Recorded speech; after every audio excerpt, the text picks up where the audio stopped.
Mātou te vi o lo mātou tua, lo mātou te mā le langi. Mātou te whaftai a te oe o no le aso mātango whiu, whapopo i le aso lo mātou ola. Whaftai lautou singa e mātou. Whaftai au mea alofa ese nei whamri ai mātou. Vi ia oe le tua le nei pō. Vi ia lava oe, whane ne ina oe le nei pō, mai o mātou loto. Mātou whapea atu le lei oe le tua, wai whawaulo walofa. Mātou whaftai le tua I lautou singa I lunga o tele me sa mātou iai, ngā luenga, ia mea ta ape I lau whanau le aso, te tai while mō mailo mātou ola ne whiawhiri saunga le mō lo, anga le lei malo whamaoni. Ia vi ia lava oe ta mā, whaapitai ono Yesu le whaolutanga, na whaia mo I mātou, na ia mo I mātou le saulutonga, mo I mātou le ola whaavavau, vi ia lawa fio le nei pō, whaaftai tele ta mā, whaaftai tele me uma lava wa whaia mo I mātou e maise. O le whao le tanga wa whaia mo I mātou lau whanau. Mātou mai fo le whiawhi le tua ia te oe, mātou watu I la upu e le nei pō, mātou te talo mawala watu. Se I whatasi mailo nganga le nei pō, e te whamnuia I mātou, te whetalai tu sa oi lau lava whionga pa ia o lau upu e whapenao na luatu male mana ina ia whapenao na ngā la upu mo I mātou uma o le amwhano mātou whalongolongo le nei pō. Talo ia vela upu o se whamnianga mo tangata le whiawhi. Anga le lei inisio lo mana misif so swani whalenganga. Vela upu le tua le nei pō ia whaima whamalo si au ia I la tau. Si tia ni mawhitianga mani a venga. Ia lenga te fuilea ia so swani le sabalinga. E leo langa o lo ia nei. Whamanuia I lau whanau le nei pō.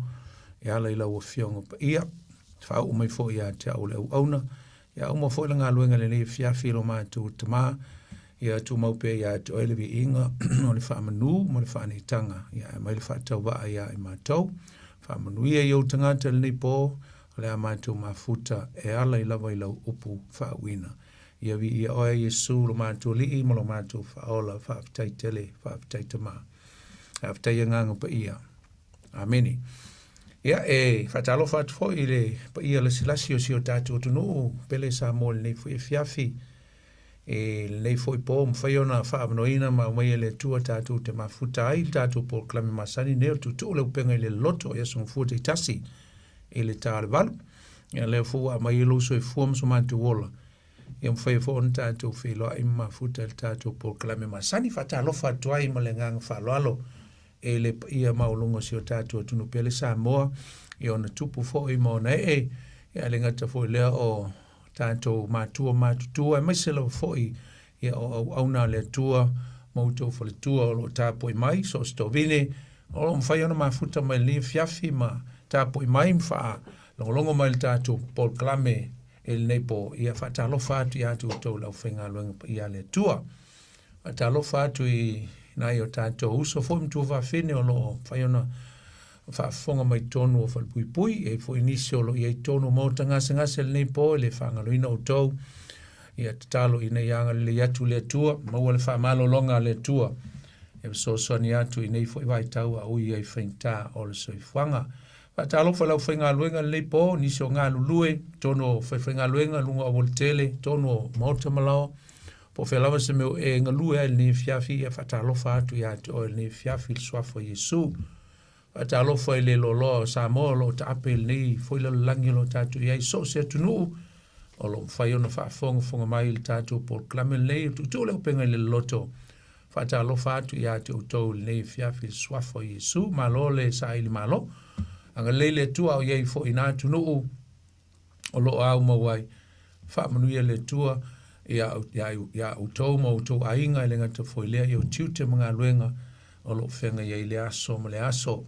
Ia maisela wa foilea o lo whatuatua whaamanuia I o utou soifua whalenganga ia e tusai ia malitanga vai El Samoa po whela welu iai o le tua lava e whaamua whaamanuia atu le tua ia to e po whese atunu o e mafuta mai iai. Whaamanuia le tua I lau whaafonga mai le nei po. Le whaangaloina nisi o hasiasi mai tonu au kirai nei.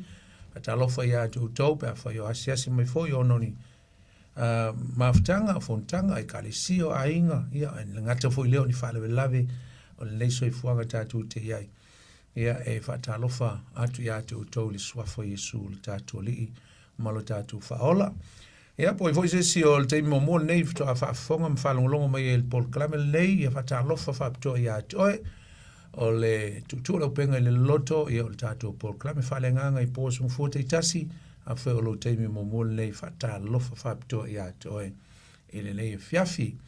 Ia, e whatalofa sunga i a sau, ma ngā lua tolu atu nei pō, whaamanuia le tua i a sau me le ainga, ia le tua, ia lava le tua le nei fo i vai aso, ua mawai atu a mese foi o le nei, o le vai o sa tātou ui mai foi whainga tāpua inga masauninga ma lo le sa ili le tua malona whinangalo e ala i tāpua inga ma au nanga sa iai.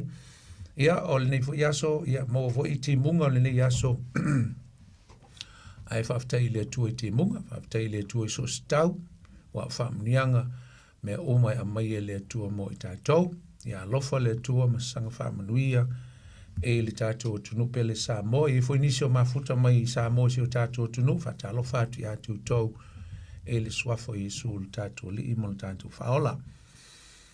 Ia o le nei fiafi o le a tātou o fo i le upo le tua le fionga pa ia le tua ia mulmuliane ia ona la woto i leona i tātou whailonga po launga tongi fo o le tātou suenga e pe o na alo ti ai i o le tātou au sue i le vai aso ua mawai atu nei, wha ngata ana nei le tai ao, i o mai le uli i o lo mai lamana i a tātou tali e pe lua, to e taunu mai nei le uli i a whaaptei tele, i a ila tau e to lus fumal tolu le au sue na tau mwhai mai, i a o le a mau atu stala o le tātou suenga, e whai ui ai tātou mta upu nei fiafi.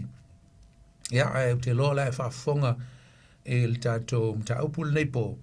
Ia o lea a lai mate o ia pe sa o lautali. Lai nofo o ia ma mate lautali o alela tātou tau mwhai e whai se tātou to e cover mai pe whai se tātou recapping o le tātou mta upu na tātou ui mai ai.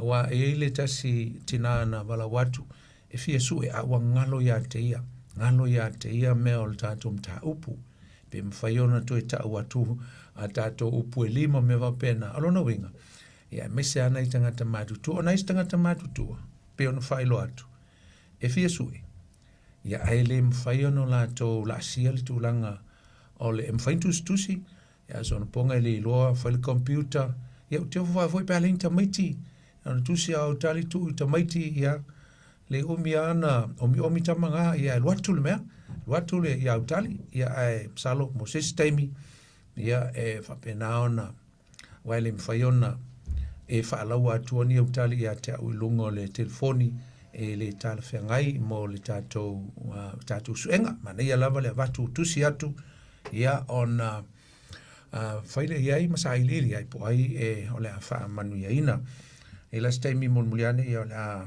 whailo atu ai i a tātou whailonga po ai o le a maua tātou whailonga e pei o na lautungi ai. Ia e whaftai atu fo i le sunga le whawhengainga malwhaltua i a Sani, Tusani, Pastor Tusani, ia malwhaltua i a Bell e tusai ma le langolangoina o tātou whailonga o le tātou Paul Clamel tutu ule upenga i le loto la sauni ai i a se ngā tupe pe ona whailoa atu ia e whai e tātou whailonga. Ia uni ngalo ia toe, langolango ma support ia le au nanga fo ia wa o mea tau mafa, ia o nā tonu lava i patino iai ia le au nanga ale sunga ia Sani malona whalitua i whainga o tau mawhitanga, catering, ia o nā le numero iwa, I think o le iwa i ngā i Atkinson Road i Avenue, Atkinson Avenue i Otahu. Ia a o le tasi tolu lima, ia i Bairds Road i Otara o lo iailisi la fale ainga. Ia, se umaona whailo atu leo le telefoni an vaifi au, ia pea umol tātou mta upu. Ai, o le nei lan fiafi mana ia, pea tātou, se ia tātou wo i le e toe au mai ia ni vaenga tā ua o le tātou mta upu. Awa e le fuisa ngā tātou te oi ia a olo o mana umia inisi le toe fia whaailoa ma whaalongolongo ma se itoe maitawina tūlanga o tāua o nisi o vaenga o le tātou mata upu e pe o no tātou a mata mai ai. O le tusi o le apostolo Paulo ia Roma o se tusi mtua tele lon tama ainga. Mai mo le whaapupu ina i nei e vavena tātou o atu i se vaenga e whaumai le recapping po le toe cover mai o nei vaenga.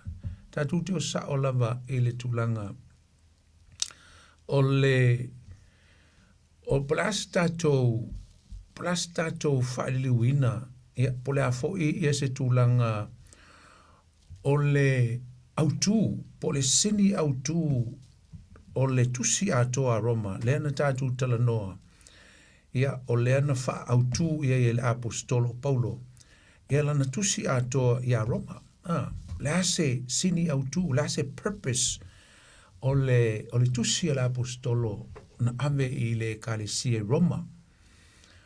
O le purpose la e leo le autū po le theme, o le purpose po le mafuanga, po le mafuanga na lai on tusi le apostolo i le kalesia Roma, le tātou tāua o le finau o tangata e tusa o le mata upu i le taua mi o tonuina, le na tātou talanoa ai.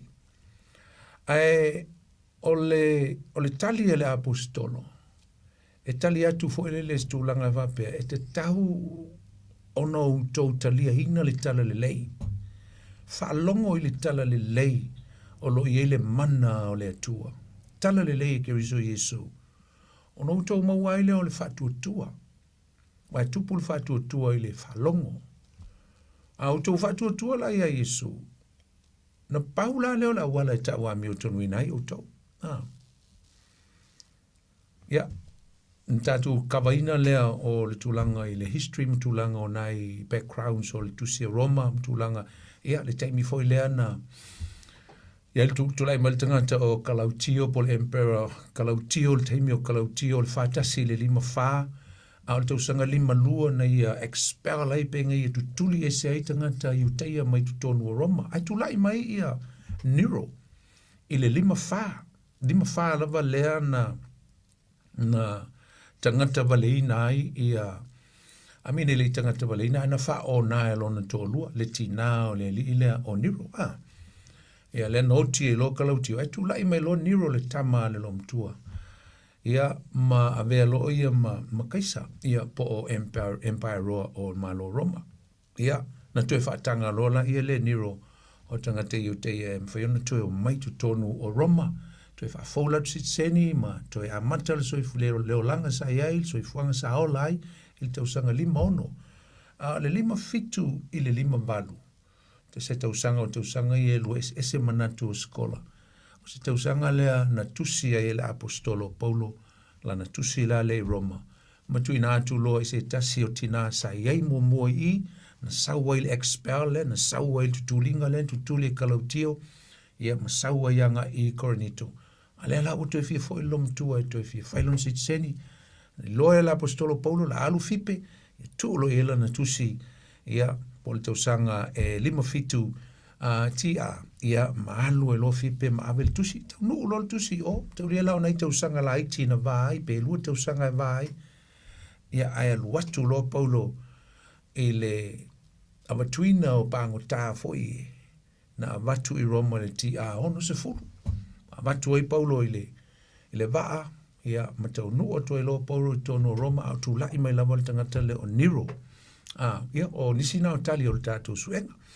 Tau nua tu la Paulo lo iai, ia Nero, ia ma whalpui e loa mo le lua tau sanga. Ai mo le tātou vai i se tuanga i le tāua o le tusi le neia a le apostolo ia Roma. So se tusi a Paulo e fai i se ekalesia po tangata te tuatasi. E lava vaenga tolu na te vai na ian tusi. O le upu amata, o le tino, ma le upu fai, the introduction, the body, and the conclusion. O le tusi la lea Roma, e ielo na amatanga e amata mai le fai upu mua, i le mta upu mua, fai upu mua, e o le fai upu suma, le fitu uma le introduction. A le tino, Na amata mai la le fai upesuma le valu. E o atu ile mata upu se fulu lima. Se fulu lima. Alona fai upesuma le tolu. Ia, vai la se fulu fitu ia. E se fulu fitu fai upu le introduction. Ai tolu se lau fitu se fulu ma le valu fai upu o le body. Lalo inga fai si te leo le tino. Le ntatu taua. Na o malo le upfaiu. Amata mai le mta upu sulima fai upesuma le faa. Ia ai o atu e le fai mta upu suma le onu fai upu lusuma le fitu na le faa se fulu ma le fitu fai upu e kawai awa ole faa to faa ma le faa manuia lea ale apostolo. Ia lenta tu tala noa ai upu amata ia fai lo atu le ngo Paulo tau fai lo atu lo na tulanga faa apostolo o ia le apostolo ke riso Yesu ia upu faa fitai i le tua vatu le autu o le introduction le wa vatu o le tala le leia ke riso Yesu e a fo e mana o mia le tala le lei e ne ia faa o lei nai e pe a fai faa tu le tangata ia Yesu ia nai kawa i le mta mo mo fitu tau lo le tino tau e lua vaenga o lo vai nai le tino le body o le tusi Roma mai le mta upu mo fai po suma le valu ai uma le vaenga mua i le mta upu sutasi fai upu tosu me le ono o le vaenga mua la le na o le theology ia po awa onga ia la apostolo Paulo to atangoa Paulo e batua awa onga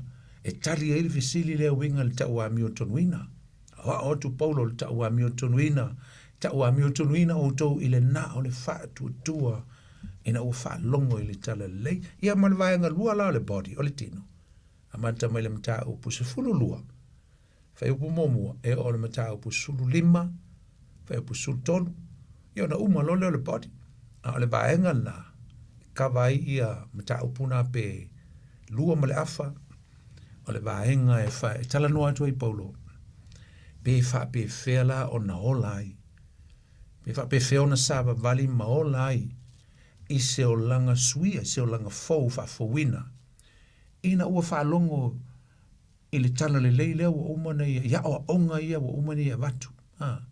How can you apply, how can you live accordingly to the word of God? Whawhewheo no to wolai. E nai amata alim tau pu sumu le lua.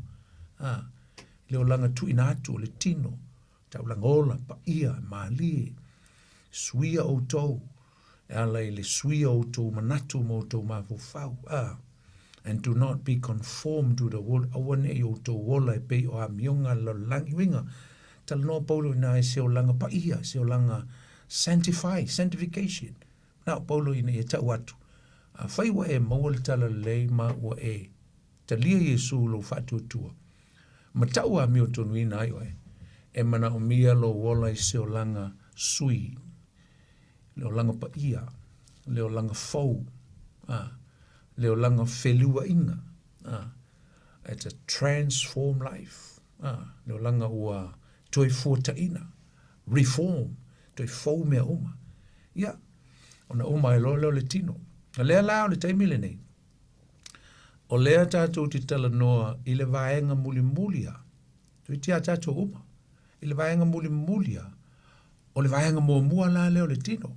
Leo tātou o tonu ontua i le mata upu. Tārusi o tātou o iai. A tātou leo iai.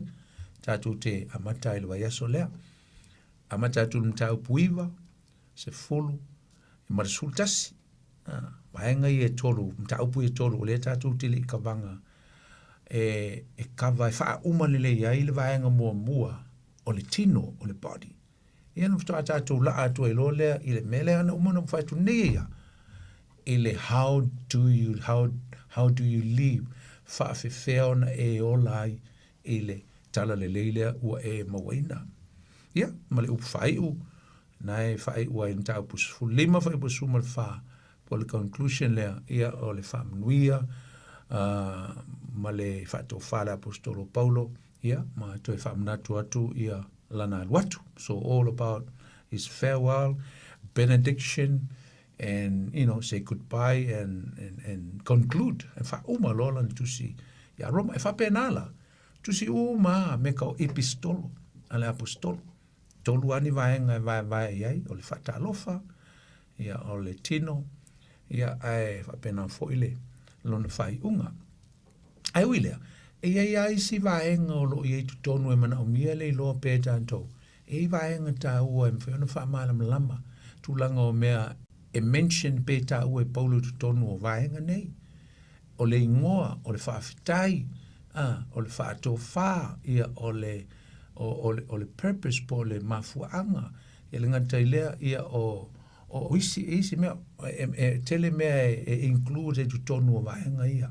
E tāua toi la apostolo Paulo. Ia le tāua o mea e mana o mia o na whalongo iai ia mawhai. Pei ia e le ama se senga o le whaingo tātou tusi aso ia, o le whaafitai, ia o manaonga, ia, ma le whātua senga, ia, ma manaonga, ia e whai u le whātua wha, whai tātou tusi aso ia, le hengi computers manei mea tātou te iai. Tātou whaialo se whim whapea. Ua taua mi o tonuina, i tātou ele nā o le whātua ina ua whalongo ele tala lei. Ua taua mi o tonuina i tātou ele nā o le whātua. We will only be justified by faith when we hear the gospel of Jesus Christ. Tātou whawina leo le awivi len tātou whawina ele awivi po le skeleton na whaila apostolo Paulo le tāua tele pe whawhewheo na mai le atua mai e ke riso Jesu le tangata mai leo langa whano sa iai se ia o lava ina toe le leima le atua te o ina toe o atu e le atua len whai e tātou upu e lima le whana latu le tātou suenga ia o le atole o le sa tauro Jesu le na tātou whaia le iel tātou wata lava le i o te mai le o te mai a toi le te silsila mai o le ata o le sa tauro ai mataulia le ata o le sa tauro o le ti o upu umala i en tātou whaungaina e amata i le ti i le leta ti le na tātou tala noa ai o le sa tauro Jesu Kiriso whata au aile amata mai le tala le lei Saul o ngā tutono le ao ngā vale o Jesu o le talitonu o whaatutua Saulo i le o ngā tutono o Jesu o le tau a miu tonuina ia o nā lua tulo le i le si o na ao tamtau lona ao tamtau a mata tu foi le vae ngā lona lua i le o ngā tonu o le tau a miu tonuina upu uma i a mata le ti so o tuailea malona tuli lima o lo i le upu o le taupa iaina, sanctification. Ai whaaiu i le upu muli e te o i le atua o le tau mamaluina. So the gospel, we must hear the gospel and we will be, because of the gospel, we will have faith when we believe in the gospel. And then faith will come. So the gospel, faith, justification, sanctification, and then glorification. Talalelei, talitonu, mafatutua, ta'u amiutonuina, ta'u paiaina, malita'u mamaluina. Ringa au maia o Yesu mai lesi pito le sa tauro sa e whano i le tūlea. Sa e lelo langi lalo. A patu Yesu o mai oe. Au maia oe. Na le lima upu ke step wai e te maua i le tua ma le maua i le lenga maua le whaal tama. Maua i le ola e whawawau. Upu i e lima. Amen. O ila le fall short ai tātou. O i tonua le elementa ole. Fall short. Wa le o i le mamalu le tua. Le wingo le upu sala le wala tātou pala lasi le tū le anga wale o Yesu ma ola le sala. Ma ma lai ai ma whaatali le tō sao le tua. Wa ma fua ona o le sala tamu eva. We fall short. Awai o e le aia se ma mau. E le aia se ma mau. Langa wha mai fall short le winga pu wale me lai fall short tai lai. E misi e tātou le ma malu le o le tua, le glory o le tua. Sa iei le tua ma atamu ma eva. i le whaatoanga ia tena.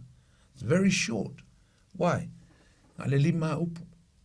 Ale lima upu na o ao lavo Yesu o whaalo loa whape lungo le sa tauroma watu lona soifua. Pau alea. It's very short. Whalongo le tala le lei.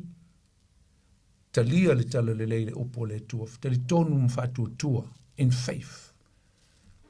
Me tupu le whatu tua ile whalongo. Roma e sfuru whaipo suma le fitu. Na. Ese la le tāua tele o le tātou loa o somatua whawhene. Tāua tele o le tātou mālamlama i mea. Mela ia le tau mwhaitu la apostolo. Ta watu le kalesia. Au tau le tali eina le tala le. Ele moe au tau le whatu tua. Ale moe au tau memo mui e lua. Ele mwhaiona ta ua mi o tonuina. Au tau ngako ke whing au mo tau mita.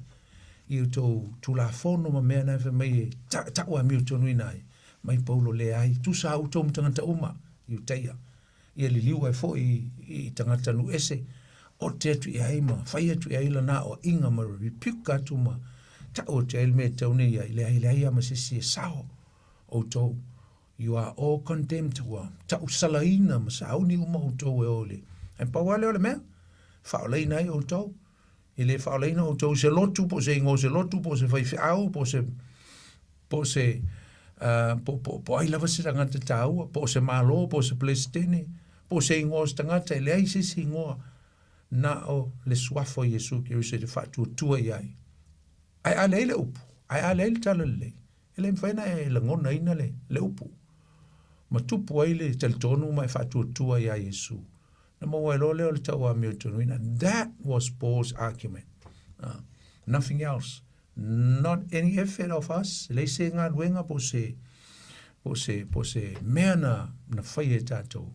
None of our merits. Le ai se mea tau le lei ai pe amai ai tātou se vi inga po se wai lei ma se men tātou whaia o mea uma le atua o le atua e onga le plan o le atua e ona le tala lei a ke visu Yesu o le atua e ona le ami o tonu pau ale mea le tangata o le whatu tua pau ale mea le tangata whatu tua ai o me fola e tau ami o tonu ina ona o e whatu tua mali e te tau ami o tonu ina lo pe o e maua le whao le tanga your salvation. You receive your salvation. E malia lo lea, e te ui i le awala e sili o na whainta o lea awala wa piapi. O le ola whapa ia ina Yesu uma o le soifuanga, e ola pa ia, e ola i se o langa, e muli i tūlanga ao Yesu. Aisa, e le tasi, se aso, e le tasi se tausanga, e le tasi se masina, e te savali ai i le o langio isiano, o aso uma lava. It's a lifestyle. O aso uma. E te ola ai. Aisa, langa fo i te fio o i le ta uma maluina. You want to be glorified. A ele ola lai le o langa whapa ia ina.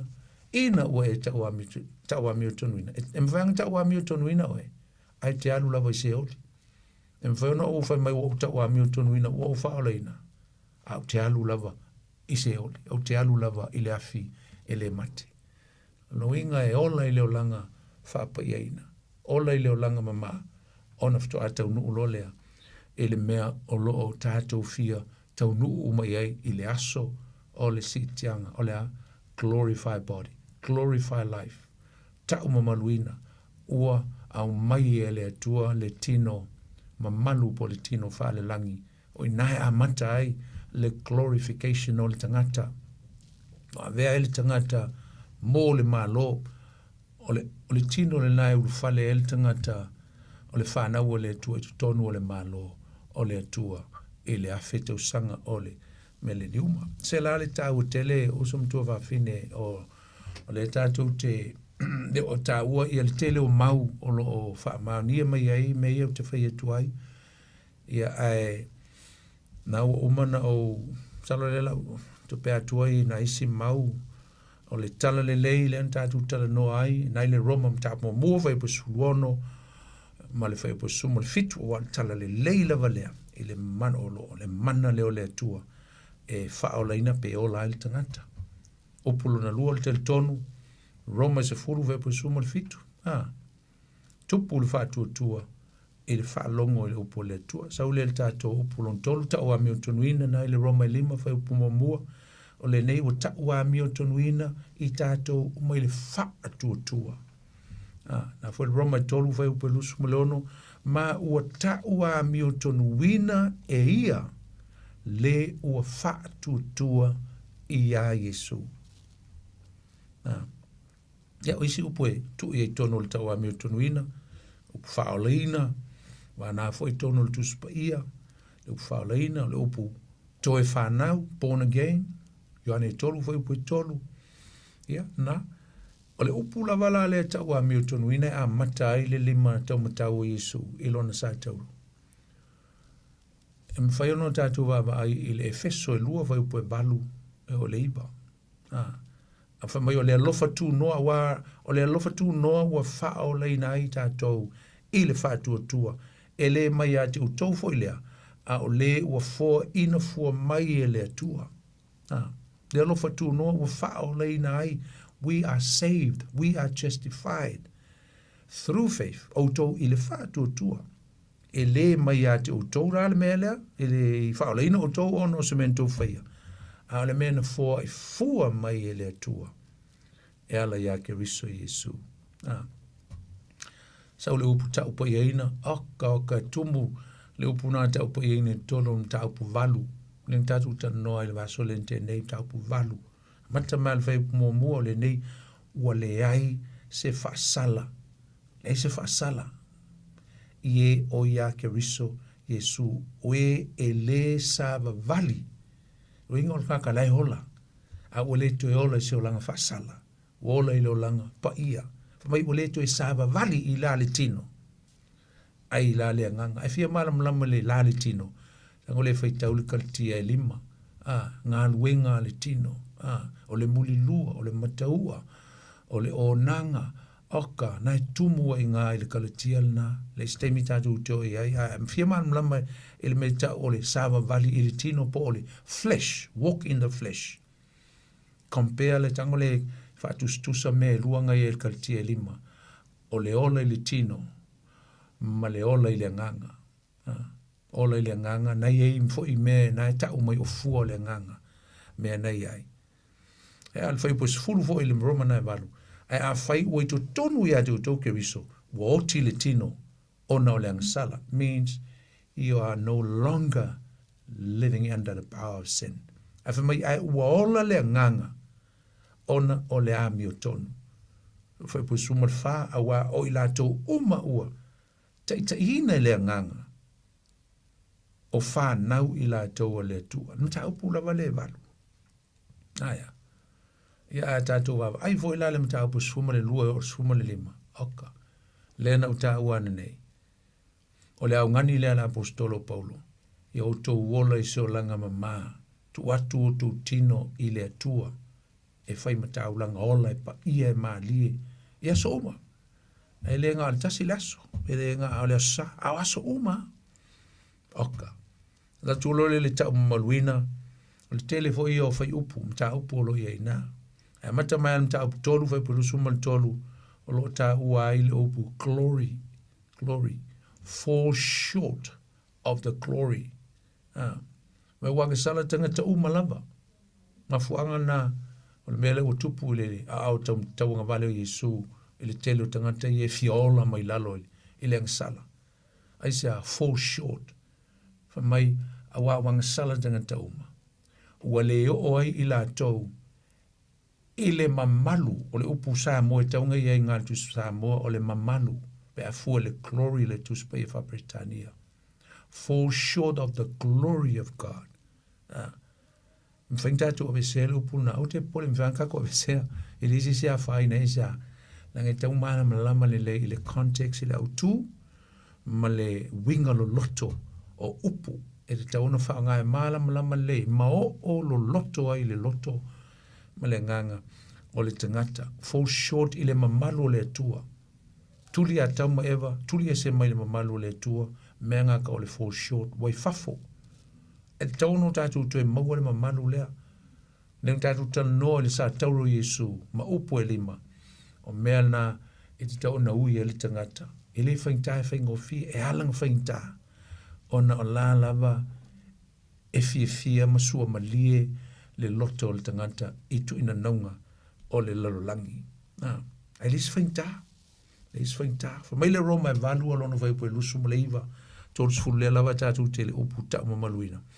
O e na tō fia. Nisi le amta au polo. O amta au valu le fu e tumu ai i na mawhai loa mai ele tau o me tau o le glorification. Mai o e na tō fia. O e ua vala awina. O inga o tangata tō fia. O tangata vala awina foi na. Those who were predestined, they are the called one. Mai o e ua vala awina. The called one, they are the justified. O tangata tau a miuto nina. Whapere whai te wina o mwhai po lusu mali. O e na tō fia. Po whirwhiria ele tua. Ua vala awina. O e ua vala awina. Ua tau a miuto nuina. O e ua tau a miuto nuina. Ua whaamanuiaina. O le upu whaamanuiaina naina. O le upu whaperitani el tuspe whapalangi. Glorified.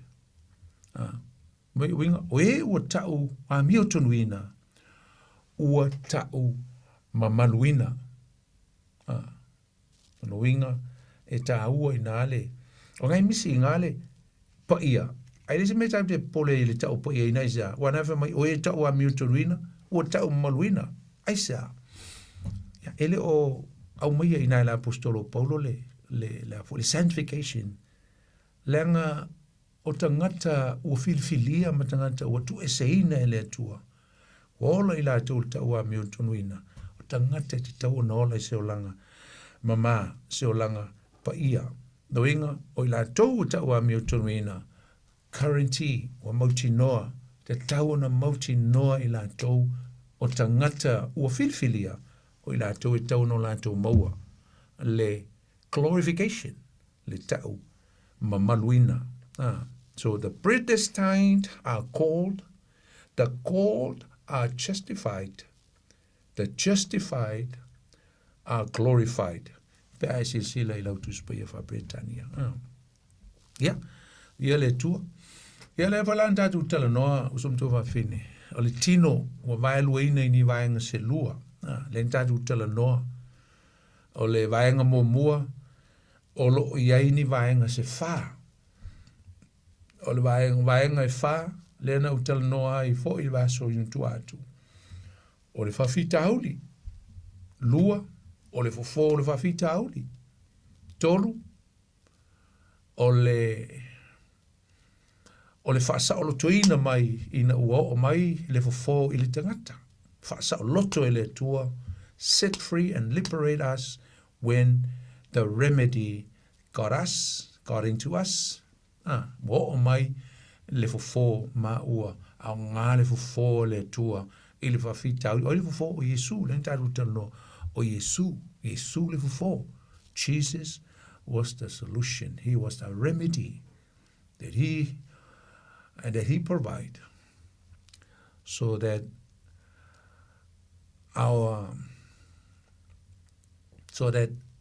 sin will be cancelled, so that we no longer be bound for hell anymore. Ina ia aua ni itoe tatu sauni o tu tongi li tatu sala ma li tatu tongi sala ili afie whababau. Are fufolea, fufo ave eseli whawhitauli. It cancelled the wrath of God. What cancel ma ve sei nai fo ili to saole atua I lunga ia toe mau. Ina ua ta ua miotonu ina I tātou ili wha atua tua ia keriso Yesu. Ese li tā ua. Tatu tano lea ili fufo ia na. Ele gata fo ilea o le vaenga lona lua na sa tatu tano ai. O le vaenga lua na ia ili mtaupu kamvai fo ima mtaupu fa. Au mai ia le apostolo Paulo. Ili mtaupu e fa. Fa te ta inga o le meta o le tau ami o tunuina. Le tatu taua na mai Abrahamo mtabita. Bisa oa ia Israelu fa te ta inga le tanga te Iutea. Fa feo no tau mwhai avoid pe kolosi ese mai le me tau no tau whaia o le tau fia maua lea o le tau ami o tonuina I se isi mea a Abrahamo. Ai fa pena voi ta vita. Na la tu o mai el fa te inga ya te utou. Ina i utou lo ai e ta tau ona utou ta lia ina Yesu le fa tua e ta ua mi o tonuina ai utou. Ele i Yesu le teimi o Abrahamo ai na fa tua Abrahamo i le atua e tusa o folanga. God promised to Abraham, and Abraham received it, received the promises, believe it, and have faith in God. Fatutua. Len tatu fita wina le kene se sulima a fai upe ono mai ua taua mi o ton wina fo i eia o ia. Ele atua Abrahamo. Ele ona o ni ngā luenga Abrahamo. Ai fai mai le fai upo ina ua fatutua Abrahamo i le atua. Ia, nai ka vai le vaenga luna lua le nai fa o mai le vaenga na le fufo i le vaenga le na. Len tatu o mai lola i le vaenga la le tatu te ia i le te mile nei. Mai le vai aso le na te nei. O le vaenga e tau o le fa sa o lo tonga i a kiriso. Freedom in Christ. Len tatu tala noa ai ini me se fa i le vaenga lea long tolu le fa sa o lo tonga. Tali foi tatu upu e fa a mata umo fo ile F po le fa. Mo mua o le fa fitauli o le tangata. O la mea o yele fa fitauli am na mise fo na sa unia le tu fo ai. O le fa o le tanga ya la ya kirisu Yesu ringa. Fa fitauli o le fo upu lo na tolu o le fa sa o loto ya kiriso. Freedom in Christ. Tatu tal noa ilea i vaenga e fa o ai e vaenga. Fa sa o tonga mua na ile Roma 5. Nena mata mai le Roma 5 e o lava le fai upo e valu. A le mta upo e valu ia le vaenga lea. O le fa sa o tonga. O le fa sa o loto mai o i tātou mai le to a sa o le atua. Ai au mai i tātou le fa moe moe. E le vapenga le fa sa o loto. Le fa sa o loto mai le me leanga. O le to sa. Ai au mai i tātou i lesi vaenga le lei o le fa moe moe i a keriso Yesu. Wai le tātou fa moe moe sa ia au tātou i lalo i le. Under the power of the wrath of God. There was no hope. Nei se fa moe moe. Ai ne ufasa o loto i tātou i Yesu i lona toto. Le lau maua le fa moe moe ona o keriso. Tau le fasa o loto lona lua. Nai le Roma mta upo ono fai upo momua e o lusu maltolu. Fa polonga mai lea. Fa polonga. Fa sa o loto i tātou mai le polonga i le angsala. Fa sa o loto mai le angsala ai abi fea. E au mai tātou ina iesi o tātou ola i le ami o tonu a keriso Yesu.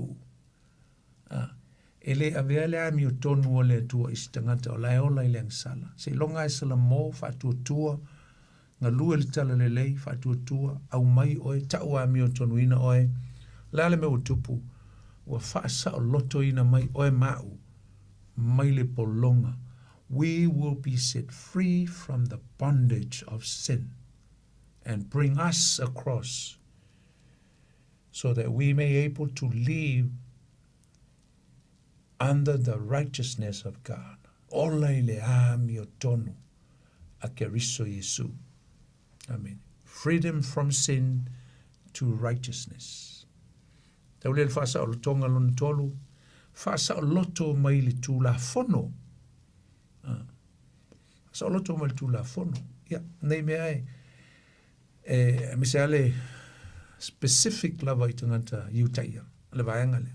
Fasa o loto mai o tau tu la fono. Ai abe fea. Fasa o loto mai o tau tu la fono. Ai mai o tau se i o tau enjoyinga le alofa tu noa o le tua e ala ya keriso Yesu. Let's come and enjoy the grace of God. The grace of God is so abundant. What a waste. But you still live under the power of law. but the grace of God is available. It is there to grab. O na ua iai, o omona sau mia le tuolo na lofa. Ia toe, o le lofa e lofa i tu noa. E lei se merita, e lei ma se mea e a fo i tau le lei ai tātou le alofa tu noa i sea. Na sau ai Yesu, fai le whao le tanga la lama tātou te anga sala pea. A o le tua, o lona the favor of God, the merit of God, was pouring out, le lingi mai, ma sa saa mai, le anga le lei, ma le alofa o le tua i lunga o le tanga sala. A ola pea ia, ila lo atu le au tauanga vale o Yesu, ile whaafanonga e whaamamau. Saulo la ia lea i le whaasaulo tonga muli lea na tātou ngata i le vai asolente nei. O le whaasaulo tonga mai le oti. Ama te ulia o le upu oti e le ngā o le oti e ti tau na alu wae. E lua toi ngā oti. O le oti le tino, mo le oti le nganga. O le oti le tino, pass away, died, finish, uma. Le toi ea sisi mea e tu atu. There is no other hope beyond death. Oma. O til tino, atalo. A yeili si to inga oti, o le oti fale nganga. O le oti fale nganga la. A otil tangata, e le o yake riso Yesu lona soifua. O le melanga tau o le oti fale nganga. E le ase se senga ma le oti el tino. E oti lo, malu tunga mau. Umaloi na ma le maftanga. Ma se ava noa le nganga o le tangata lea. E toi mafuta atua i le atua. That's the end. Finish. No more hope. E ila le si vaenga o le oti fale nganga. E oti lava le tino. Ai ola lava le nganga. The flesh, the body, will be buried. Etanu. But the spirit will live on. E se la to inga tangata ngā mai le to inga tangata le noti e lo ia kirisu Yesu. E ola pelo na nganga. E whaavavau. Mafuta oti loa mafuta atu lo na nganga ia kirisu Yesu. Leise me ta o se soul sleep, leise me ta o le moe I, ai se wha moe to le ai, e oti mafuta atu lo na nganga ia kirisu Yesu. Ila langi popo teso. Alu lona tino e malo lo e resti fatali le afo le aso le tuetu pe tuetu pe le ai. So it depends le ola il tangata ili te milenei mar so fuanga lei e ai. E se la le tau o il mere fa mai Paulo a fai te fa tua matalia Yesu. Yeah. Unfortunately, Paul was talking to them, but Christ was already gone. Christ was already ascending. Descending. A few Yesu, le lang to for Yesu was too late. But not really. Ele too late. I'm a fai lava. Aisa, fai lava na la to mawalta wa mi utunuina. Tu sa lava pe na la to leta di na Yesu, na la to wa ai na la to tiltila yai, na la to tango yai. Na iai, ai na misia I lātou, ai ma whai lava no lātou, whalongo le tala le lei, ai misia o onga Yesu, ma whai lava no lātou, sui e loa, maliliu loa mwhatu tua ia Yesu, e pei o le te le oisi tangata iu teia sa lātou, lātou tali eina Yesu le amatanga o le karesia, senturi momua, au le si anoano, ia, le tātou te o tia I le next part o le tātou I le mtau puiva, sfolu masutas. Ngai tau mai e li tūlanga o le ese o tu ai ngā tangata I utei, o le si vaenga, filfilia, wow. Lātou maua ina le whao le tanga mo lātou, la iloa lea paulu, au le si vaenga. Ia, wa tipi ese ina e pe o le la, wa tipi ese mai le olivi. Tātou te o te msalo le vai asolea. Ale tatu no le oti e whaavavau. O whaasa o loto mai tātou mai leoti e whaavavau. We are no longer under the condemnation of everlasting death, but we are now living under the blessings of everlasting life as we are living on this earth. Akako wola iso ifuanga nei. Wo tātou loa ma o tātou tilo atu. E moni lava i eile ola e whamavau. There is an everlasting life. There is a hope. Na wailana mana ia tera me taole. Liberate. Pasa loto mai tātou ina o tātou. Maua ke riso i o tātou soifua. Pasa loto mai tātou. Nā vaenga uma. Kawa uma lava i le mata upo valu. Whai o mua. E o le tolus fulu maleiba. Whai tau wha apitore, whai upo ono, pa e whai tawina e maua mai e se au li linga o le tūlanga o le oti e whaavau. Ma le whai upo suma le tolu. Amen. Ato wapa ai le whai upo i le whai unga o le tusiri nei usumtu wa whine. Le tusiri nei ia po le mata upu foi le nei valu e me se foi la le tau tala noa il tūlanga o le whaasa o lo tuina mai. Le ho tala noa le apostolo Paulo aka le tele o whaamani yanga whaalenganga whaalongo i tangata Roma a le fo we whaalongo mau whaalongo iai pe atatu whai te wina mai a le mata upu mua e o mai i le mata upu valu le tatu tala noa. Kau tia le tele o whaamani yanga me o tala mai, me o ngā, me tātou te. O le mata, pūla e walu lono whai unga. E se le tāua pēr tātou wawa ai tātou, me o mawhia whai ua i le, wangale ari whai ele tātou lau ngatom. Tātou te whia wawa i le tāua tele. O le tūlanga, a misa le nuu leo Israelu, i le whai unga lea, ia whapena fhoi i a tangata nu ese. Tele o mea le ua tala noa tuai le tu ai ia Paulo i vaenga i e section i e lua onu ese matanga te iutei. Ai bia watu ai se wha manatu o le apostolo Paulo. E tu sai ma le whai ungo le mta apule walu. Manatua o le wha o le tanga o to unga i Roma ma o to foi Samoa. O le wha o le tanga o le alofa tu noa a toa o le atua e ala ile whātuatua. Amen. Wale sa tātu iloina, mai le Roma e lusfu ma le valu, e o le tolsfulu, lo talanoa i le apostolo Paulo, i le wha o le tanga le atua, o le ngā luenga lava le atua, ona o lona alofa. Le aisa manoa o tātou mita, ona o se ngā luenga, po se mea tātou te show off ai, ma manatu ai o se mea tātou whaia, le ai. O le filfilia la e le atua, o e ua wha manuia ina i le lumanai. E tu sa o mata upu le rusuma le fituma le tōsifuru. Mata upu vale. Nenu whita wina ana nei, o e ua filfilia, o la tō o vala, la tō lawa i o vala wina, o e o vala wina, o tau a mitunina, o e tau a mitunina, o tau a manuina. O le filfilia la e le atua o tangata ua wha manuia ina, tangata Israelu, tangata Iutea, ama tangata nu ese fo iluminai. E le va pēna whai o se favorite le atua o ni tuainga tangata. Not out of favoritism. E leo se whai tu au, po se whai au. Ai ona e tasi le mea. Olea, ona ua wha tua i a Keriso Jesu. Ona ua ola i se o langa, ma ola i se o langa whapi.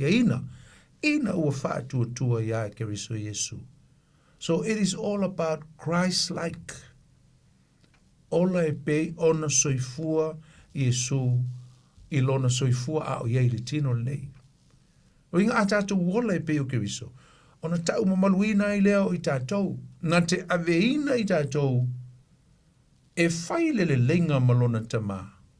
Pe a whai tātou te tutu mai ma maua o tātou tino whaalalangi po le glorification e tātou te iai.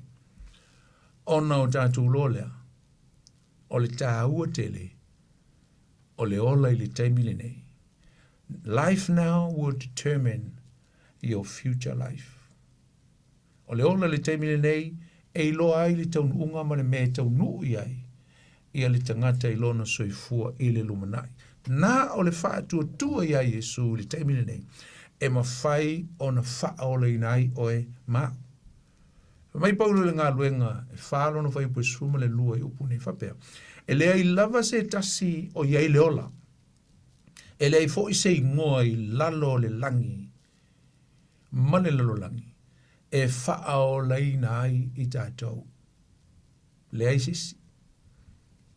O inga lena filifilia e lea tua tangata nei e pe o upu ia la apostolo Paulo.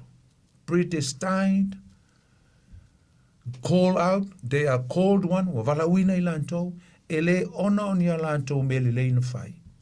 Ai ona wa ola i lantou se o langa, wha tua ia Yesu, and then live a sanctified life until the end. Ma ola se o langa, wha pa ia ina, se ia o i le unga. Mai le feso e lua le no whaita wina mo fo atu fi whaita wina, whai upe valu o se fulu. Wa na o le alofa tu noa o le tu e wha o le ina i tātou i le wha tua. E leo i tātou foi ai o le mea alofa fo i fua mai e le tua. E ala ia ke riso Yesu. Le ola wha pa ia ina uso mtu wa fine. O se tasi foi leo vaenga o le alofa tu noa o le tua e ala i le wha tua. O le au tu o le wha moe o le ola wha pa ia ina. Ina i awane i o tātou wola e pei o a mionga ale lo langi pei o whamai eilea le tusia Roma mtau po suma le lua whai upu mua e tau lawa le wha. Do not be conformed. Ringo le tāu o le ola wha pa ina. I awane i ola e pei ona ola le lo langi ala tu a mionga. We are living in the world, but to not be conformed to the world. Ai wani o tātou wola. A foi le kolose mta mo foi po lusu mleiva, lusu malvalu, lusu mleiva. Tātou wola e pei ona soifua keriso. Soifua keriso.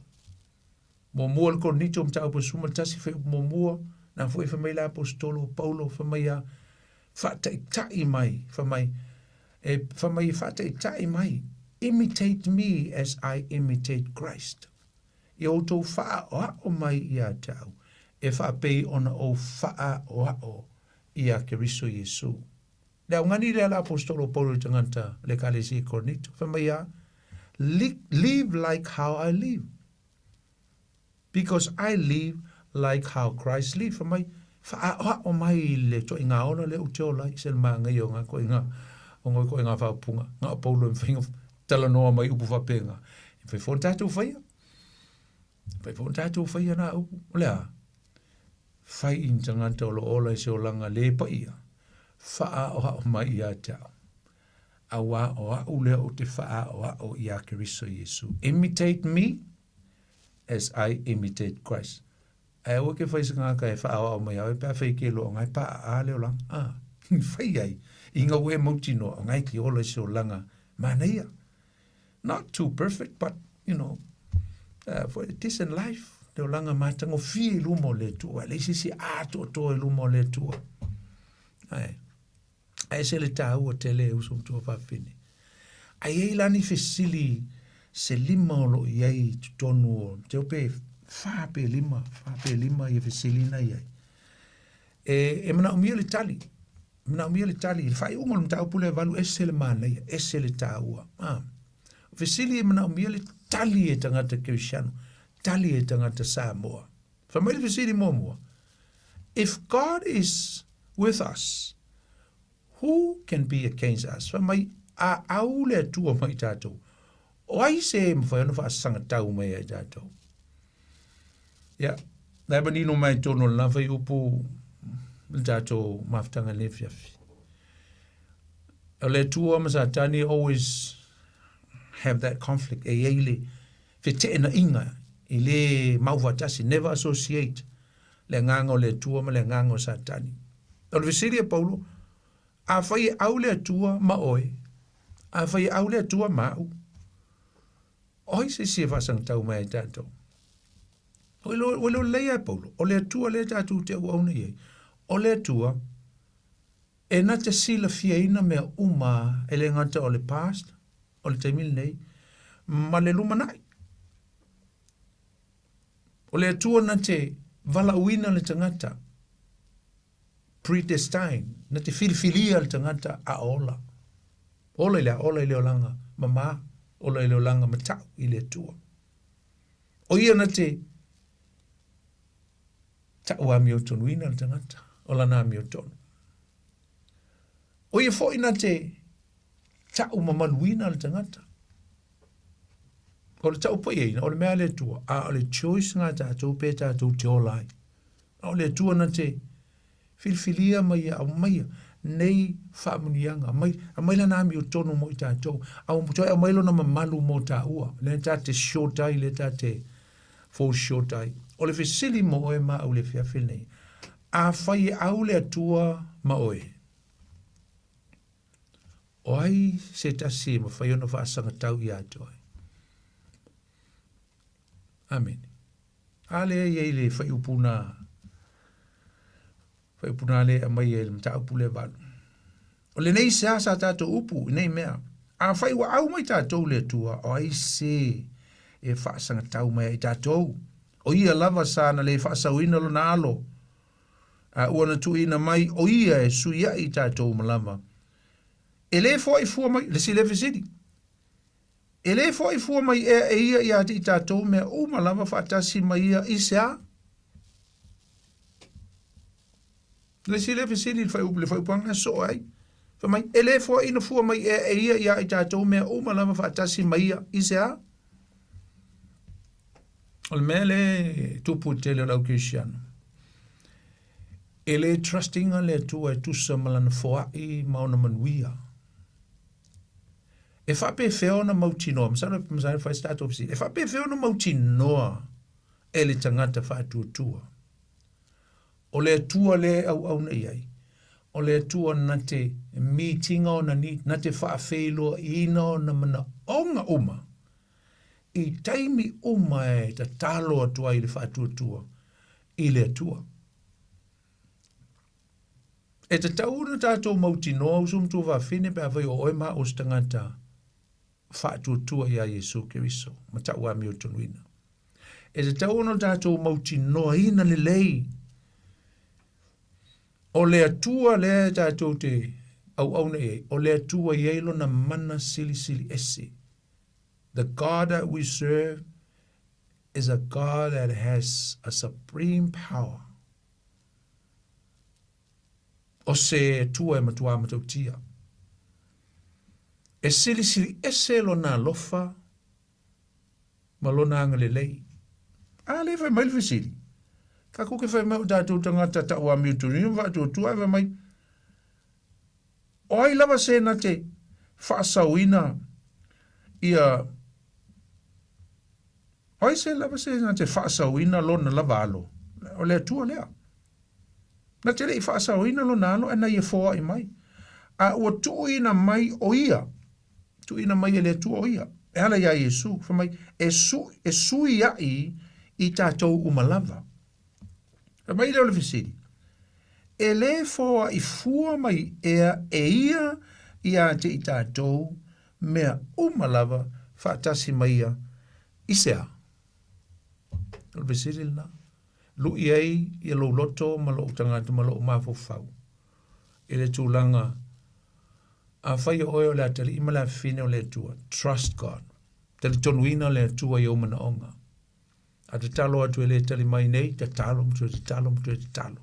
Tali tonuina lo na mana. Tali tonuina lo na mateutia. Trust God and His supremacy. A tua ma tali tonu. E leise me tuina e le tua. E a mai e le tua pe a whaia. Pe a whaita atu te ole atu male whatu tua. Pe a whaia fwoi silfi e le tua se me tauna mai. But trust God for His provision. He provides for us. Jehovah Irai. Desi swafo le tua o le na te fuai. Mai ai tātou. Ele se vesili na o silon tolu, me o te vai atu, mtarto e lus furuloa, a mene furuloa te ai, ia fai atu rolo le tato, tale o tato vesili. Resi le sfili na ele fai upo suma, fai upo tolu na voi ele se vesili. Fai mai, oi se na te molia le au filifilia le atua. O le atua, o le taua mi o tonu ina mai. Oi se na te molia ina. Who can judge? Oi se na te ke charginga kako. Oi se nga ke sau maskusa mangia molia oe pe a fai wa filifilia oe le atua. You are predestined. Oi la se skaka. E o aia sakang ele ma fai e satani. O na ia toe a vea o le whamasnonga. Aisa. O Yesu o ia o le whamasino a miotonu. Wa lupu le molia e whaatau nga i le whamasino. Molia. A vea tau salaina. A vea mai. A mapsi le Paulo. A whai utou loa o utou Israelu. Ni utaia. A whai utou te loa o utou o predestined tangata ua filifilia. A utou o la il teimi nei lo langi. Po o tangata uvala wina. Tau te lo, ai ases tangata whaina molia o utou sisi amea. Nanga nā tu te pala ai tau tu la fono. Ai se sem whain molia o utou pe a whai tau te. Whatu tuaina le tua. O le tua o i o le whamsino. O Yesu o i o le whamsino. Wa oma na manu malo Yesu le tātou tūlanga. Tūlanga e o lai. Our standard to live. E o lai le o langa manu malo. O le tue pala ai, le tue fefe. Al meu tupu, e sau a satani. Sau a satani tau fale, e tau fale. O mea satani, sau faleanga, fa valea, fa sioti tātou. Ioannes fulu, foi pus fulu, le ngoi. Sau e fasi, ngoi, fa umutia. Sau satani e faleanga, tu umana mafo faunga, leanga. Io tātou mafo fau, strongholds, build eo kako mafo fau. O io le tau tuai. E le malo lo satani stemi, mana vanga au. Ma le mena, te lo le to te le kirisiano a o ilunga, ia o ilalo. Te le kirisiano pa ma faya ina, ma vai, ma le aise ma tanga ma Yesu. Aisa, le anga fo i o la ele mauti noa ua filifilia. I have no idea.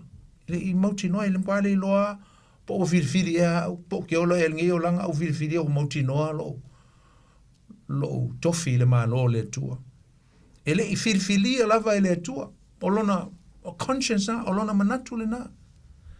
Le lava la o sawa satani, fatu ilalo. Sawa satani, talepe, sawa satani, talepe, ale talepe la inga, talepe me uma, talepe le maftanga, talepe. Aisa. Na, malifisili. Who will bring a judge? Who will bring a judge against God's select? O ais lava se tasi. Te loa, ele ai sesi. Aisa, a le to etale alfa se fai upuana alfa eunga. Na o le tua e justifyinga le tangata o ia filfilia. Na o le tua eunga le amiotonu, na o ia ta ua amiotonu le tangata. Once e ta ua amiotonu i na le tangata ele tua. Ele ai sesi nate toe moliaina i luma o se whaamasnonga. No. So toi whai tau ina whai tōru sumato. O ai se na te mōlia le au filifilia a le atua. Pa mai leo le whai unga le whai upuna. O le atua, o le e ta ua mi o tonu ina mai. Mantua fo i le. Le upu o le ta ua mi o tonu ina. No ta ua se tasi o pō am tanga o le tātou. O le tātou tusi nei a roma le tātou mta upu. Sa po lua vai asta luai. Na uta ua ai mo whaamatala le winga o le upu le a ta ua mi o tonuina. Na fo e la tu fasili o le tātou suenga. Na whaamatala ina ai o le a le winga o le upu le nei justification.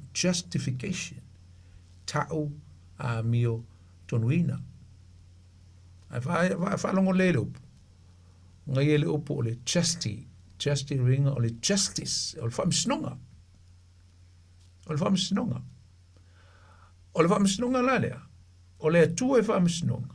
o le atua le whaamasino, o ia o le moli mau, o ia e pule i mea uma, o ia e whaia le whai unga, lea nā lei ona ia filifilia, o a ue onga le ami utono, o a o le whaamasino, o a fwele la o folfolanga le whai unga le aso le nei ina ua tū lai le teine lea, po le tama lea, e ta lia lo walo i te o tasi o Yesu le whatuatua. O le taimili nei, just me, piwha mai le tua ngā oa ua, e whaia le whaamisinonga. De alala lea o le a o fola ina ai, la ua mi o tonu, o te tu ina atu i lunga, o lo ua fine lea, ua tau tino i lona whatuatua. O le au tu ina atu i lunga o lo ua tali i lea, la ua mi o tonu, ina ua ia tau tino i lona ngutu, tali tonu i lona loto, o Yesu, o lona ali i ma lona whaola, i le aso nei. O tangolona le tua mai langa mi o tonu le tangata lea. Taua mi o tonu ina.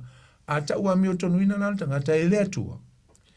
E le ICC, e ma whai ona toi, on koe charging le tangata lea. Aisa, i langa o le atua o le sifi, o le atua o le pule. O le atua e maua lunga. Le sovereignty o le atua aka. E le ICC e wha e whesilingia. Le maua lunga ma le sisili ese o le atua. Maua lunga. Le maua lunga tele le atua. Aba waila le tāua tele o le mele mai la apostolo Paulo. Ia. Au te lola whangantai nā le tātou. Tātou tatanoanga.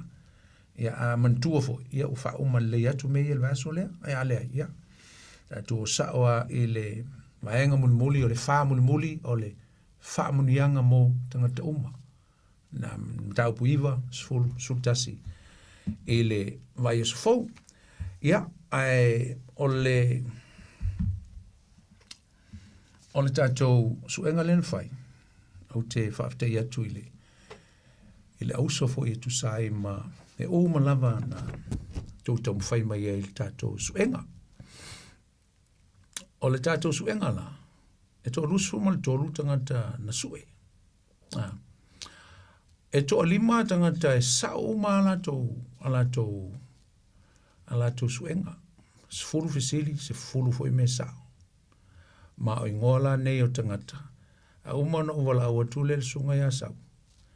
E su mai se ia ma ia ma ingoa, ia ni mai to lima lea, asa e to lima. A o te manaola, ili to lima lea, e se ia ni ngo se tolu. Ia wha amaru lua tu foi. Ia ole ale elu uma ia le lua se lau tala e stangata. Ono o to tele le tato au sa uma. Ai ngal to lua le ala amali lie ole ale o tu ia tufa. O to lima le. Ia wala val to tolu. E ave ia ile la tu te se lau tala. Ia pe a laki la, luinga la le a ao sau. E te wha moi ai. E manuia lan sei, ia e manuia ai oe. E le to lima lea. O to lima la le sa uma la tau fisili, la tu tali, o Howard le ia taua, o Mauri Fasavalu, o Lia Moyana, o Levi Alalatoa, ia ma le suafa le o fia e le se whaiu.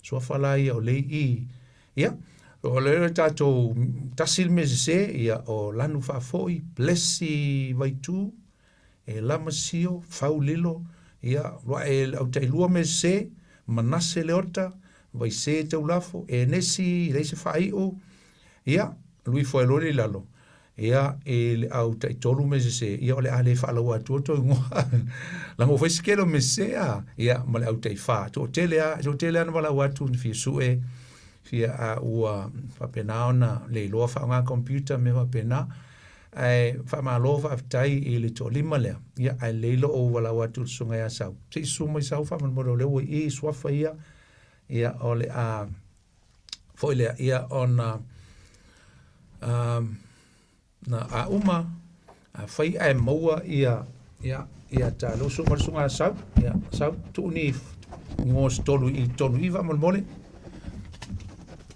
ia tu tolu i sau Aftai la sau, na tu vala awa tu statement muli sau o ele la fa ilo inga tu ta ingo ia ilu mole i le a fo i le tātou au sue whaftai. Ok, ia le lawa i e tātou ngoi e tolu, le a uma na avele a sau, ia e pule lava sau, ia po, o sau leo le a whaasi sila atua le tātou ngoi, ngoi e tolu. O tali o tātou fisili, tali ne o tātou fisili e leilo whalongo mai e tali o tātou fisili, o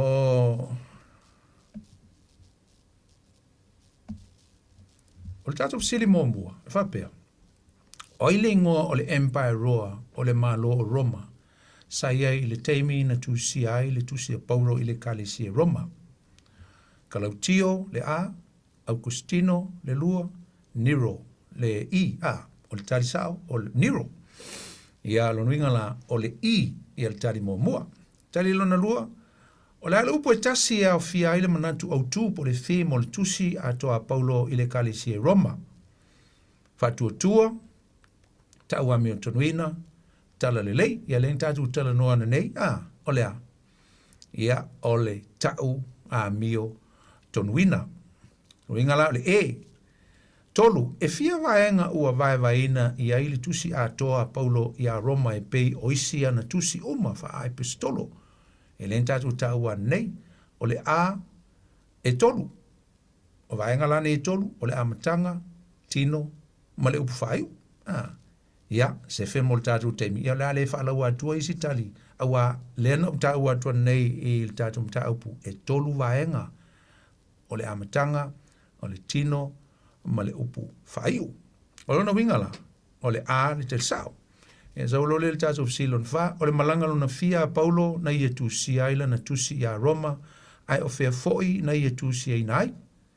Malanga mo mua mai Efeso, se, malanga lona lua mai Macedonia, se, malanga lona tolu mai Korinito, sao.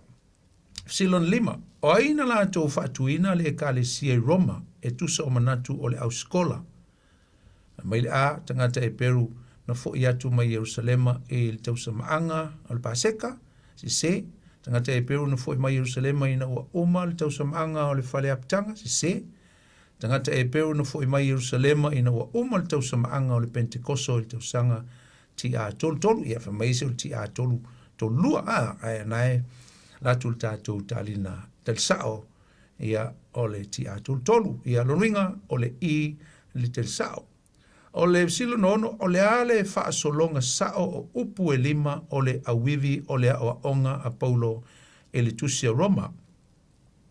O le tarimomua, wha tua, ta upa iaina, tala le lei, ta ua mio tonuina, ta umaluina. Se, tali lona lua, o le epo le tala le lei, tali tonu wha tua, ta ua mio tonuina, ta upa iaina, ta umamaluina, tātou tel sao le na, awa se vo ile I, ta ua mio tonuina, ta upa iaina, ia na ua ta umea ina, ia e se le tātou tali mula ringa, o le le tali o le fsili nono. Fitu o le a le whamitalanga sao o le winga o le upu ta ua mio tonuina, a ua foloina le atua la na mio tonu, ua avatu ili tangata ang sala ua salamo. E se ina ono le upu salamo. O le ua whailoe le atua la na mio tonu, ua tu ina atu ili tangata ua whaamanga roina, se foi. A le il te sao, ua foloina e le atua la na mio tonu, ma ua tu ina atu ili tangata ang sala, ua wha tua ia Keriso Yesu. Ringala o le il tatu tel sao. O le valu, na whape feo no o le tusi a Paulo i le kalesia Roma, na ave ele whawhine e Peru e ngoa ia Fipe, ia o le tatu tel sao na, ua oisitali ia o Pisila, lesitali ia o Safaira, ringa o le tel sao, o le fine e Peru e ngoa ia Fipe, o le le tel sao o le valu. So le leiva, e fia vaenga o le tino o le tusi a Roma ai o a foi va a nei vaenga. O le uputau o le visiri o le tino. O le a mai e fia vaenga o le tino o le tusi a Roma ai o a foi nei vaenga.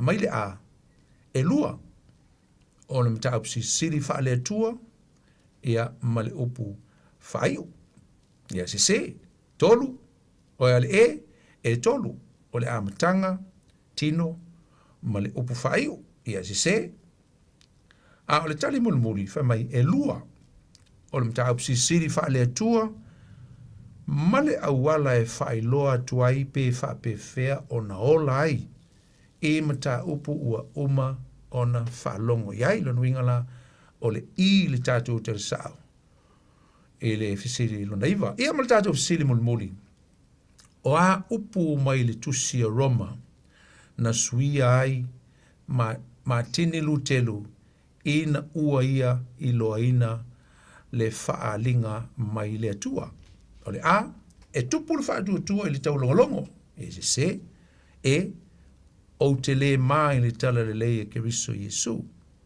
Ia, ma le i. Olo ia ina i le Roma mta momua fai upu fia, sufitu. E ola le tangata a mi o tonu i le whaatu tua. Upuna sa matua langa ina i le loto o matini lutelu. Na lai ona ia alu ese ma amata ia le toe fuataina po le Reformation. Ia o tātou pesili na e se folu ai sau. Ia. Leo umana whae e uli mai i tātou tali. Salo o le tausong a mino le sesi tātou enga ia. La si atu ai lunga le tātou. Wa inisi a kako sponsor. Maua nisi a tātou. Ia la suatu sau ma tātou tali e tolu. Ia pete sui o lo no whari sau e whai lo mai ia tātou. Ia sua whai o whamanu ieina e le. Nei fui fil tātou te se lau tā la. Ia e mana ia. Umana e wala au maila ia lea ila o numera. Pe a whai e wala au atulo ngoa. Ia e maua ili awala e wha au tuai ia lau se lau tā la. O tautu o tolu ia la wha manu ieina e le fiafil. Nei o lua tasi. Tusi a tā numera. O lua tasi. O lua lima. Lima valu. Tasi wha lima. O lua tasi. O lua lima. Lima valu. Tasi wha lima, karo whai le alu le pengi a lisi, e longa la laku longa ingoa, ia, a le la tu foi longoa, toi tau mo whai mai ia, mai to inga voi le tu e pi asu ia, toi ki mai leo laula au le, o whai lengon ko inga, e whai a pia. Ko ia so voi le la, ia, sau se wha leo mai ta ingoa ngā wha man mo le lava. Lelei pasta e tolu ta suafa ia wa ia te au le te mili nei. Ole fasipepa na mo utu ina tono ole fasipepa fu na le la watu mo pe mana ia le na ina ia fa faingo fie le ta proclame le nei vanga le fiafi o sole ole suafa mo mua pasta ole sunga ia Howard le ataua. Okay, yeah. Aue le ataua wa laki lo suafa sole. Ia ole lona lua. Wa ye le suafa sunga ya Levi le soa. Lua le na Levi le soa. Ia ole suafa lona tolu. Ia le wa ye le suafa Mari po o Marie fa savalu. Mari fa savalu. Ia. Ya, mais vai party, vai party moi la to ia. Ia leri, fafte tele la wala sunga sau, fafte la fa pe au su sau. Mo su era ngai de kaudia. Fafte sunga ya sau, ele so son mai le fiafi. Tu sai ia malseina o tato failonga le fiafi ia. Fa malu lua tu isi ia ile tu fini ya lia, moyana. Ia ele ngata foi le o fia ele o yese fai i le pepana mai ia fa man watu ele nei foi vai aso maltatu suenga ia tu tau fai mai pe on foi atu ia ai fai lo atu ia la tu tolu ia le vala mai so stemi lava o nei po ia ona maua leo se tonu polea tonu le wala em fai ai ia ona fa atu ia la usela tala fai foi na mai le la account o te transfer tunga iai. Ia lau miliona. Lau se lau tala, ia e whai e se whatau, ia a le whanau, ia po lom tua po to ina fo, ia. A te tele lawa sau, ia, ma o te loa, ia o le whai unga fo ile na o le tātou po klamele ni fiafi, po lawa le mea, to anga Fai tau tātou tusi le o iai, jamna o ina ia silfia le tātou tunu. Fai ngofia i ona e malamalama, fai ngofia ona fai sau fuafuanga il mta upu, pea fai tau mua. Fai tau mua. Ai le watu mta upu. Awa e manaya lna. Manaya i o le aikia al tina ia Antonina. Ia fatalo fatu Antonina, o te rona e te fia wala o mai, a wale stemi, ai fa mai Antonina. O ia, e fai tau, ma toi fai tau. Ia watu lola mta upu. Ia peo lawa iai ia se malamalama angala titi. E fai ona whanongolongo ai, ia ma sail ili anga il tūlanga o le loloto e o ia il tatou o onga. E mole te foi le whaafta i tele lava iai lato uma lava na sue. Tō lua tatou fisili na te lona sau mai Australia. Wangalo e te au le area o Australia na emaili mai ai e tatou e tali e lua whaafta i tele lava ia te utau lo whaarongolongo mai tono Australia. Mai se lava ia le tau mawhai mai o sui e whai masui o Australia. Ia lele tua masang whaamanui atu ia te utau. E wane ngalo. Ia, whanongolongo mai pēr, ma langolango mai tātou mta upu i wai o tasi. Ia, mai tango e foi e share atu le tātou mta upu. Ia, alengata foi lea. Ia, whapena na whaelo atu foi nea wo. Mwhai ono ia ilunga o le tātou Radio Samoa le Facebook. Ia, alengata foi lea. Ia o le YouTube asau, le YouTube whai fo ona sa ili ilunga o le YouTube, tātou proklame lei. Le Radio Samoa, lo ingo Radio Samoa le fai toa, le upu tauna sue iai. Ia ona e sue le aso, ia ma le teimi fai fo ona e toe alu lava i tua i vai aso uma, o aso fua o mwai atu, po fea ia se vai aso e te fia tuli eini mea o misi a oe, pe ua ngano, me fo leana o manatu ai e toe recap e toe faa, watu ona i mea taua ma mea main points po headings, ma subheadings, o le tātou mta upu. Ia whatau a mo nei lo mātua mnei to ina lea e leo tustusia po o tusi fo ia e leo uma na tusi ona le mawe o le whasolongo le mta upu ia e mamoli atu le nganga whawhite tele lava e le ia mani mamalu o le tātou tunuu o lo lango ina mai le tātou Paul Klamelei tutu le upenga e le loto ia e le whamoe ia o le tātou to e whai loi foi mafuta e le vai es fau e mo le teimi o le tātou whai u e se talo. Whafte tele le tua vi ia lava lo swafa o whai wina fo le mātou Paul Klamelei po le mātou mta upu whai le nganga mai lo fiong pa ia tusia Roma. Mātou fitu whai mo mātou whai longolongo ai le po le tua. Tele o ni mea taua mani mea ngā o lo o momoli mai ai nei mta upu e o ngā o mātou o langa whai le nganga. Leo mātou walau ia to le tua awane i foi fuala upu. Ia whaatuma wina ma ia luita wina o mātou loto. Whaatupula ia lo mātou nau mo le fifia ia to e la upu e mai se wha ngā o onga o lo mai ai. Talo whamria i ia Samoa e mai se o lo tunu o lo mātou mafuta i vai aso uma. O lo lango mai foi nei mta upu e mai se la to lo nau. Le tua ia o fionga pa ia. Whamanuia i la to uma. Ia whamanuia fo ia i la to e pei o na lautongia. E mai se la to uma ia na sawhanga i la mātou suenga na whaia nei. Whamanuia i la to uma e mai se ngā ruenga tono a inga ia maso se mea au na mangano rue ai. Whamanuia nei au nanga le Radio Samoa. Whamanuia i au whainga ruenga e mai se pulenga tai. Manuia le tua le nei pōle fo ia tu lunga o wala le au whainga ruenga so se meo ngā lulu e lau o tunuu pui ma leo i mātou i lunga o wala le nei pō maua i mātou se vai aso manuia ia ai whafo i pēle vi inga ia te oe ia le nāna mātou tu tālolo mātou tua whamangalo mai so mātou se ai whafo ia tu le vi inga ia te oe le tua le tamale alo ma le ngangu pa ia nei o se umalava e o le whavavau lava amene. Yeah, once again, just want to say thank you to our sponsor, the only sponsor that we have in hand.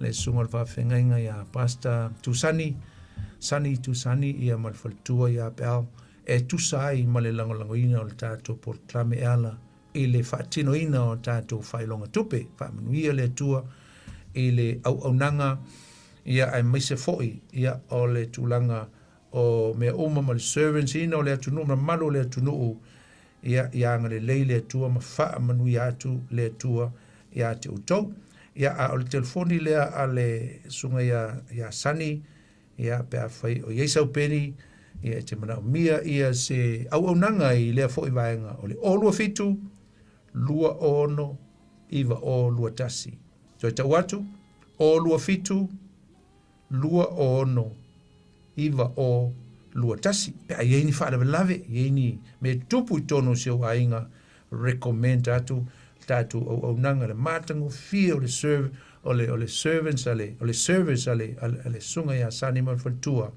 i tulanga o tapeneina o ta maftanga i so se tu nga whalawelavi ia whamnuia le tua i le o nanga ia ma ia whapena ona tupula ia whamnianga i le ngata le tino ia ai mese fo ngā luenga le tua lo ngā luai whamnuia le tua ne fiafi tatu tu e whailoa i fo i lwai es fo la auto au na nei poni foniti fa soi fo ia mon nei taming God bless go the blue